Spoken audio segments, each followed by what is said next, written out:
You may consider this next group of speakers somewhat unusual, if not to say strange. We have the creator of what is the world's first quantum computer, in person here from Burnaby, BC. We have the president of the super high-tech company that makes Canada's iconic Canada arm, but whose hobby it is to try and reconcile modern science with the Bible. And we have a filmmaker from Los Angeles who has stumbled on what appears to be evidence of life after death. And my thought in putting together this somewhat improbable combination of speakers was that out there where the theory of the very large and the very small connect, and out there where our 13.7 billion year old and expanding universe touches the void, you come upon mystery and the possibility of God. That was my thinking. So let's begin with Geordie. Geordie, I don't understand much about quantum computing except that it's supposed to be the next big thing in power and in speed, and that you are the only company in the world now actually making one. Well, hopefully after this 17 minutes, you'll understand what they are and be excited about what you might be able to use them for. These are really big deals. They come in at about $15 or $20 million a piece. Something like that. And have been bought by major American research and corporations. That's right, correct. All right, Geordie. Thank you. Bye, everybody. So quantum computing is a very technical subject, and I'm not going to talk a lot about the specific details, of which I'm glad. I'm sure you're glad. But I'm going to try to give you an idea about what the kind of thing is that we build and why people are so excited about it. But I'm going to wrap that story in another story. How many of you have children? Let's see, hands. So it's almost everybody. So I have 3 children. The youngest is 4, the oldest is 8. And they're very different, but they share one thing in common. And the parents in the audience may, I suspect, have noticed the same thing. Each of my children has fixated on a particular stuffed animal as being their special friend or toy. And in particular, my middle son, James, absolutely loves this little guy called Bear, which is the picture that I'm showing up here. Bear was a limited release Thai Beanie Baby, and there aren't very many of them that were made of his particular form. And one Christmas, I decided that it would be insurance policy to go and try to buy some more just in case something happened to Bear. So I went on the internet and did a search, and I was only able to locate 2 others that were for sale, and I bought both of them. So now he has 3 of these little guys. But the reason that it occurred to me that this might be a good place to start is a conversation that I had with him last week. He wanted to sleep with his older brother in his bedroom, and his older brother wouldn't let him. And he was very sad and despondent, and he was like, I'm scared, I don't want to sleep by myself. And I said, well, you've got Bear. And he said to me, Bear isn't real. And so I found this very intensely distressing for a variety of reasons that maybe you'll understand when I go through this. And I assured him that Bear was as real as anything else in the world. And he said, but he can't speak and he can't move. And so I said, well, what you really mean is he's not alive. And he said, yes, that's what I mean. So for very young children, the sense of being real and the sense of being alive are somehow connected. And I'm going to circle back to this point at the end. But before I do that, I'm going to tell you a little bit about quantum computers and why people care so much about them.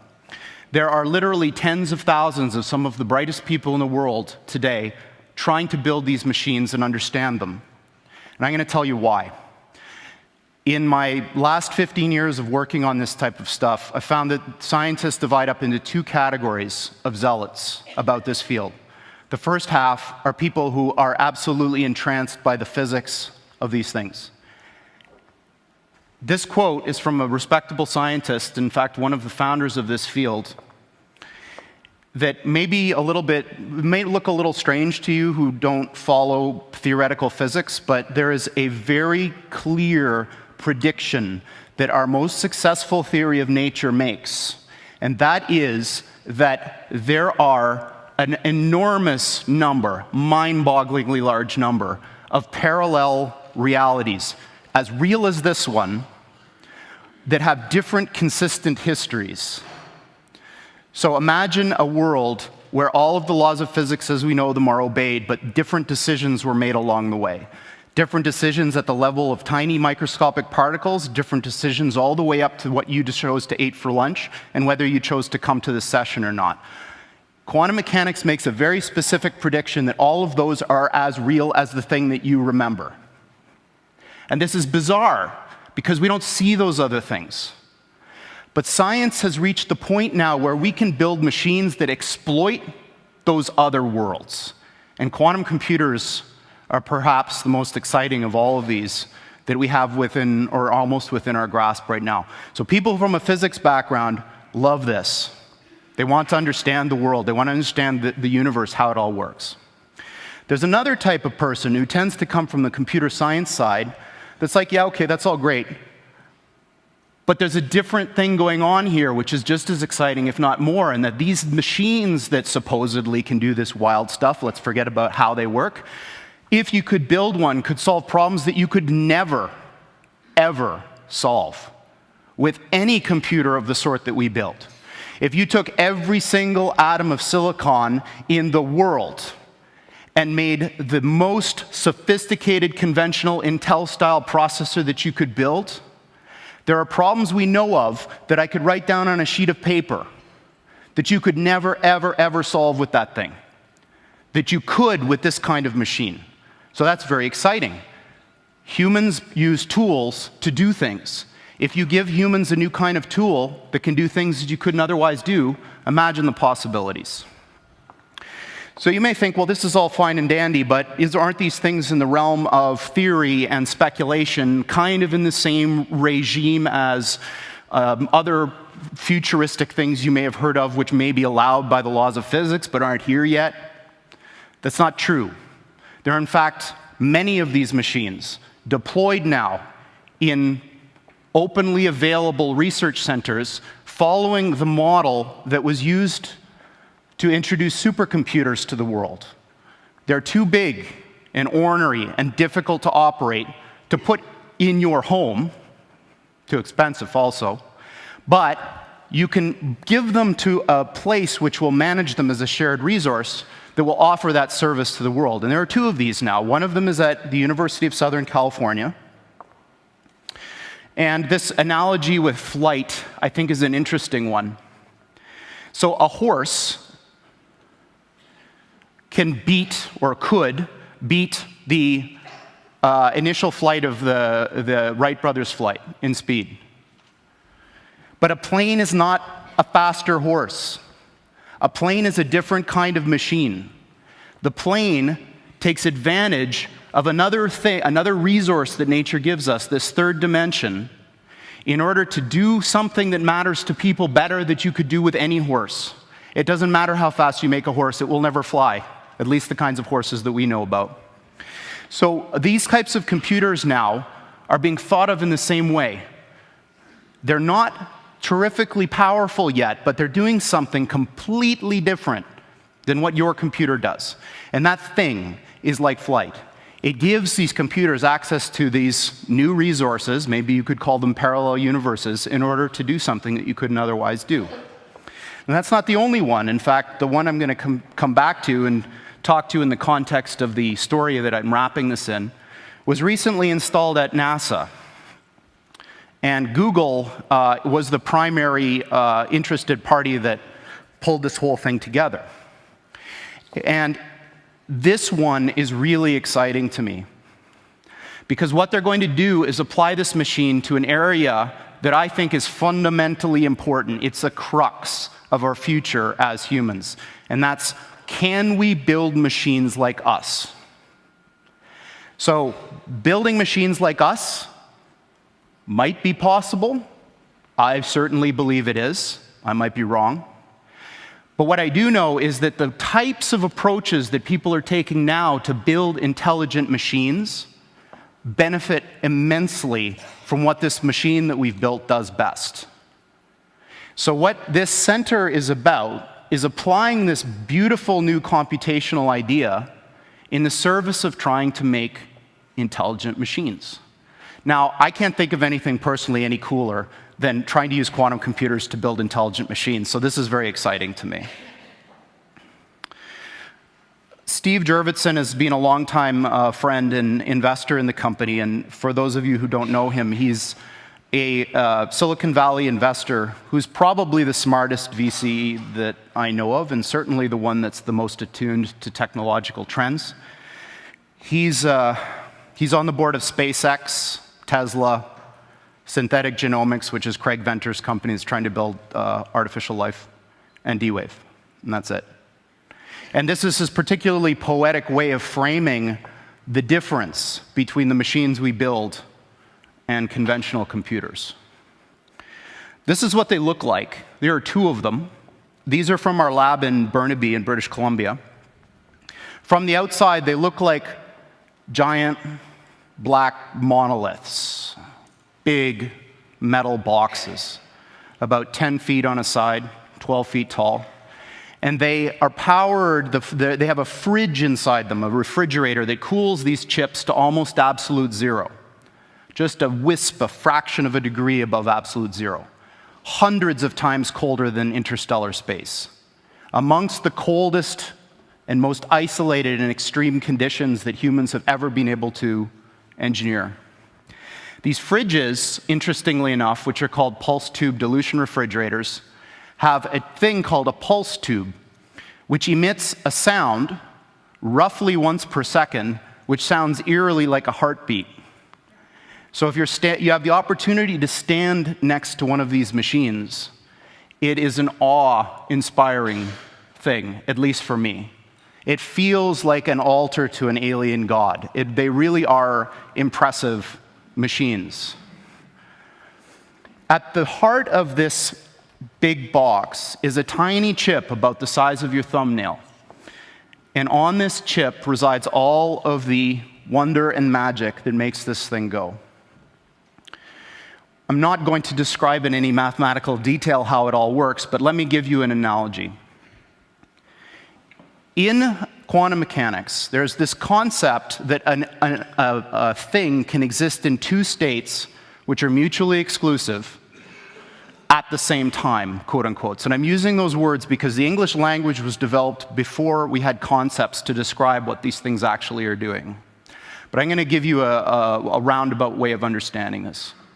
Imagine that there really are parallel universes out there, and now imagine you have two that are exactly identical in every respect, all the way out to the horizon as far as we can see, down to the last little atomic detail of every single thing, with only one difference.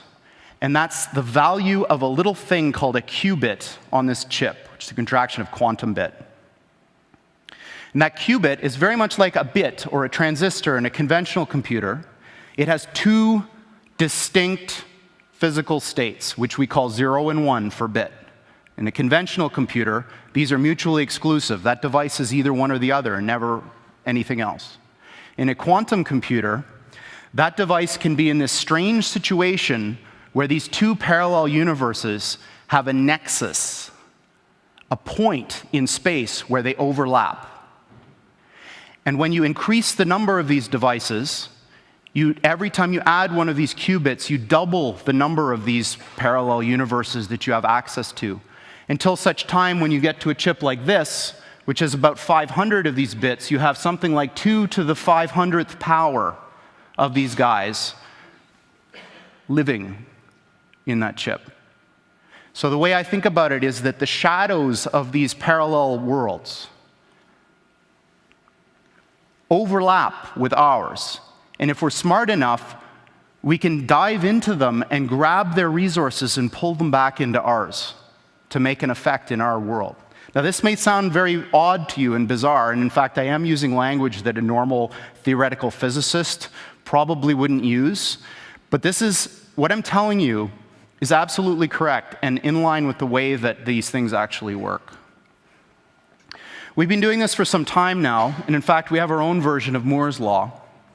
The doubling of the number of these qubits on the chip has happened once a year for the past 9 years.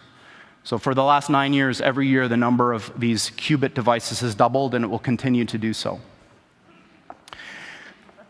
As a point of reference in terms of how fast these things are, in one generation of chip, the one from the system that was installed at USC to the one that Google and NASA have now, the speed of the device went up by almost 500,000.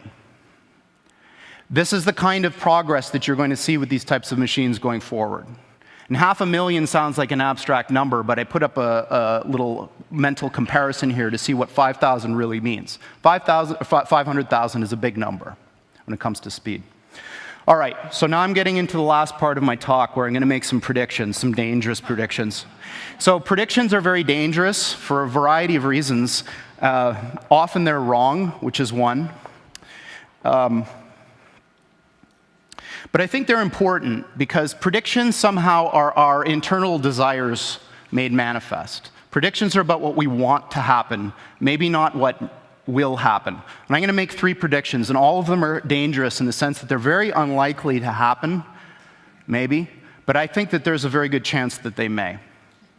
As an aside, I just wanted to say that at least in the Valley, Silicon Valley, and maybe in the United States in general, there's a very deep feeling of unease about the way technology has been developing. Because we have all of these vast array of very smart people, and what they're doing is crap. They're building things that cannot last. They're building things that are not important. This is a little bit of a controversial point of view, but I believe it. But I think that the reason for this is it's low-hanging fruit. Computers haven't been around for a long time. And I think that what's going to happen is that as people get more comfortable with computers, the attention will turn from the Twitters and the Facebooks to very important things. So here's my first prediction. I'm going to predict that by 5 years, NASA will have found an Earth-like planet with Earth-like atmosphere and water on it, and serious people will start discussing how we get there. And by the way, they're going to use one of our machines to help do this. So that's my first prediction.